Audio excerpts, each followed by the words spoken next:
Valencia Real Madrid maçının muhtemel kadrosu. Kenan Yıldız yeni sözleşme imzaladı. Arda Güler Valencia maçında oynayacak mı? Avrupa'da forma giyen Türk milli yıldızlarımızdan haberler. Hepsi ve daha fazlası bu videoda olacak. Hazırsanız başlayalım. Hepinize merhabalar dostlar, hoş geldiniz. Real Madrid Valencia karşısında bu ilk 11 ile çıkacağını söylemiş AS gazetesi. Dostlar şöyle gösterelim. Arda Güler'i bu sefer Mastantuono ve Rodrigo'nun olduğu bölgede göstermişler. Tam da benim söylediğim bölgede oynuyor. Bugün büyük ihtimalle öyle oynayacak. Çünkü AS'ın haberi bu dostlar. Mbappe, Arda Güler, Brahim'de solda. Valverde, Camavinga veya Mastantuono oynayacak. Orta sahaya çekmişler Mastantuono'yu, öyle gözüküyor. Valverde, Camavinga, Tchouaméni. Valverde orta sahaya geldi. Trent sağ beke dönüyor. Asensio, Hüzen ve Carreras. Kalede de Courtois ilk 11 ile sahada olacak Real Madrid. Tabii ki de belli olmaz dostlar, bu muhtemel kadro değişebilir. Aslında şöyle de bir ilk 11 olabilir dostlar. Gonzalo Garcia ileride, Mbappe sol, Arda Güler 10 numara pozisyonda, Mastantuono sağda. Ben yine de boştan Tono'yu burada istemiyorum baba, oynamasın. Yani böyle bir kredisi olmamalı bu çocuğun. Valverde, Tchouaméni, Carreras, Hüzen, Asensio, Trent, Courtois ilk 11 ile çıkabilir. Tabii ki de bunu hiçbir zaman yapmayacaklar. Real Madrid yönetimi ne zaman bu çocuk burada oynayacak, ne zaman? Yani Bellingham'lar yokken, kimseler yokken neden oynamıyor? Kimse görmeden. Kimse görmeden. Yarın Valencia'ya karşı oynanacak maç, Kylian Mbappe'nin Real Madrid formasıyla şu oyunculardan herhangi biri olmadan sahaya çıkacağı ilk maç olacak.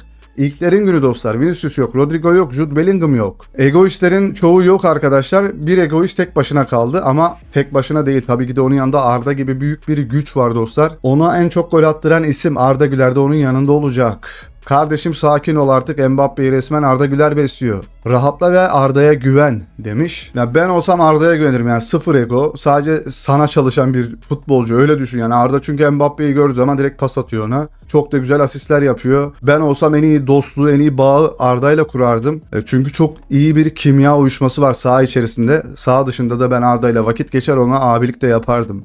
Yarın Mbappe Real Madrid formasıyla ilk kez, Rodrigo sakat, Jude Bellingham sakat, Vinicius Junior cezalı 3 olmadan sahaya çıkıyor demiştik dostlar. Ve böyle de bir kadro var. Mbappe, Garcia, Güler, Camavinga, Tchouaméni, Valverde. Carreras, Alaba, Asensio, Carvalho, Courtois. Carvalho oynamayacak, Trent oynayacak diye yazdı AS gazetesi. Bakalım kim oynayacak orada. Ama herkes Arda Güler'i 10 numara pozisyonunda düşünüyor arkadaşlar. Bu tamamen Real Madrid taraftarlarının yaptığı muhtemel kadrolar. Herkes 10 numaraya yazıyor ama Arbeloa yazamıyor. Neden yazamıyor arkadaşlar? Ben sizlere soruyorum, yorumlara yazın. Neden 10 numaraya yazamıyorlar? Benim tahminim arkadaşlar, Bellingham'ın kariyeri riske girmesin diye oynatmıyorlar. Evet, genç yaşta tenis sporunun en yetenekli isimlerinden biri olan Franco Mastantuono futbolun en büyük sahnesine adım attı ve River Plate'de parladı. Şu anda Real Madrid'de oynuyor, ne hikaye ama. Kardeşim keşke tenise devam etseymişsin ya, ne diyorsun? Yani tenise devam edelim. Oğlum Arda Güler ne karizmatik olmuş lan demiş. Ben arkadaşlar şuraya bir kaptanlık bazubandını bir hayal etsenize ya. Arda'ya kaptanlık çok yakışır diye düşünüyorum. Bilmiyorum yanlış mı düşünüyorum ama gerçekten kaptanlığın vücut bulmuş hali gibi duruyor. Fizik görüntüsü, mentalitesi, oyun görüşü tam bir kaptan edasıyla. Saliba, kendime çok benzettiğim oyuncu Varane.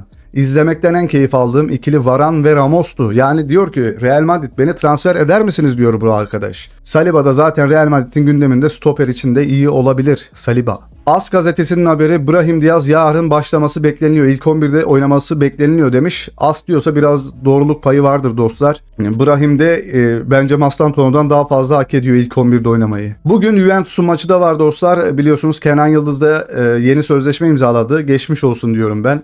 Çok da desteklediğim bir karar değil ama kendisi çok mutlu arkadaşlar. Ve artık şu pozisyondan çıkıp, ya Juventus ikili mi? Bu adam ne derse onu yapmak zorundasınız zaten artık. Git abi şurada ikili forvet oynayın ya. Vallahi bak. Senin forvet oynaman lazım Kenan'ım, çünkü gol vuruşları tam bir forvet gol vuruşu arkadaşlar ve daha fazla gol atabilir.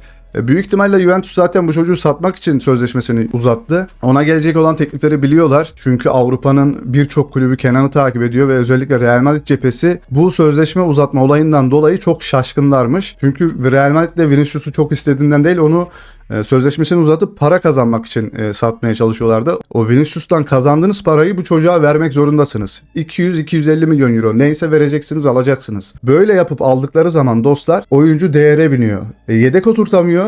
Kötü oynasa da Arbeloa nasıl övüyor? Herkes nasıl övüyor? Alonso da çok övüyordu Vinicius'u. Çıkarıyordu ama övmek zorunda kalıyordu. Övmek zorunda kalırlar. bu kadar para ödenen futbolcuya kötü bir imaj çizemezler. Çok iyi abi. Bazen de iyi olduğunu düşünüyorum işte bu sözleşme uzatma olayının. Seni almak istiyorlarsa o paraya kıyacaklar abi. Bitti. Jürgen Klopp Mallorca'da 4 milyon euroya 5000 metrekarelik bir Eko Villa satın alması Real Madrid'e transfer söylentilerini alevlendirdi. Defense Central gazetesinin haberi dostlar. Bu devasa malikanenin yenilenmesi gelecek sezon nerede teknik direktörlük yapacağına dair bir ipucu veriyor. Zira konum İspanya başkentinde olması bir görev için uygun bir üs sağlıyor. Klopp gelirse arkadaşlar bilmiyorum. Bellingham'da onun eski öğrencisi. Sıkıntı diyorum ya. Sıkıntı kardeşim ya. Vallahi sıkıntı çünkü Bellingham'la Dortmund'da çalıştılar diye hatırlıyorum. Yanlış hatırlamıyorsam. Yok baba. Çok tehlikeli ve ev satın almış. Tuchel gelsin. Ben Tuchel'ciyim baba bu saatten sonra. Trent Alexander-Arnold Mestalla'da başlayacak. Valencia maçında ilk 11 olması bekleniliyor ve uzun zamandır da forma giymiyor. Asın haberi. Guardiola ben tarafsız değilim, ben Filistinliyim, al işte adam ya arkadaşlar, imajı bozulmasın, o olmasın, bu olmasın diye düşünmeden direkt çıkıp şöyle bir destekte bulunmuş.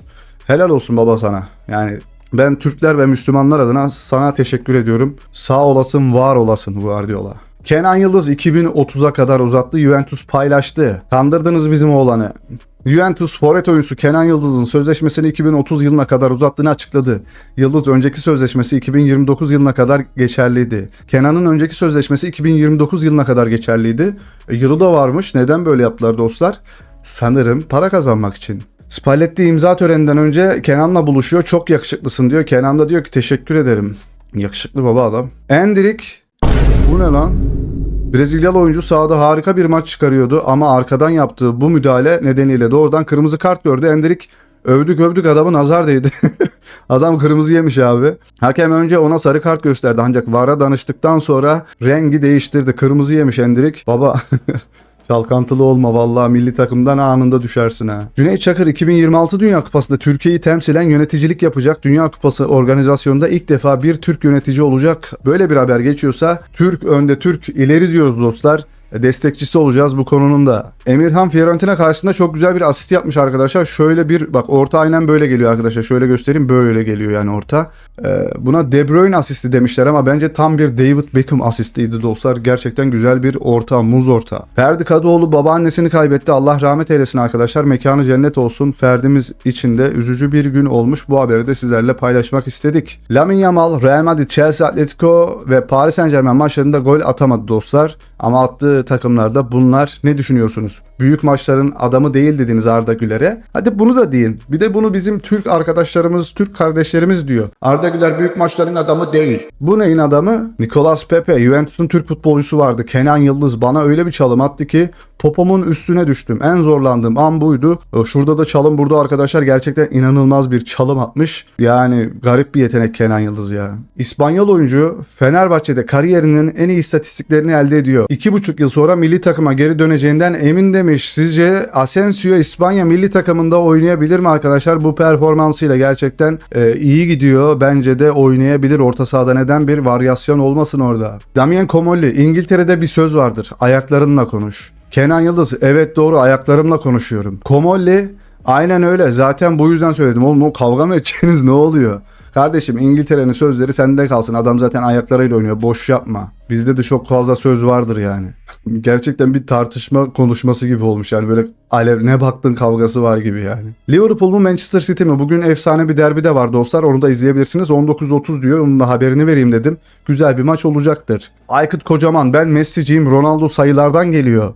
Futbolda sayılardan ibaret oluyor gibi geliyor bana. Aykut Kocaman hocam. Dostlar ben size sorayım, Messi'ci misiniz, Ronaldo'cu musunuz? Yorumlara bir yazalım bakalım. Evet, muhtemel kadro böyle dostlar. Maç öncesi 9.30'da yayında olacağız ve maç sonu 1'de de yayında olacağız dostlar. Maç 11'de. Ve bu canlı yayına gelmek için abone olduktan sonra lütfen bildirim zilini açmayı unutmayın. Videomuza like attıktan sonra hype haklarınızı kullanmayı unutmayın. Katıl satın alıp bizlere destek olabilirsiniz dostlar. Kendinize çok iyi bakın. Hoşça kalın. Bay bay.